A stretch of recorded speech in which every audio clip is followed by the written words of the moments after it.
बीच में थोड़ी वहाँ होता है।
सर मैं head master Farid Ahmad Fani high school मोड़ी बोल रहा हूँ और ये जनाब आज का प्रोग्राम फोर्स जो हमारे एसएसबी के यहाँ पे हमारे साथ खड़े हैं और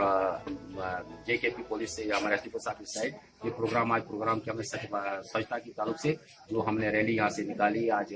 मलकपुरा में जाके प्रोग्राम किया और वहाँ पर अवेयर किया मैंने लोगों को कि देश को जो है हमने हर हालत में क्लीन और नीट एंड क्लीन बनाना है और ये रैली लगातार हमारी चलती रहेगी। 2019 तक का जो टारगेट है हमारे प्रधानमंत्री साहब की तरफ से, मोदी साहब की तरफ से, तो कोशिश हमारी रहेगी कि हम इस प्रोग्राम को अच्छे से अच्छे और हर घर में कोने कोने में खबर पहुंच जाए कि हमने अपने हर तरीके से स्वच्छता ही सेवा है और स्वच्छता ही जनाब हमारी ये ताकत है और इस चीज को करके ताकि हर तरीके से हम साफ और सुथरे रहें।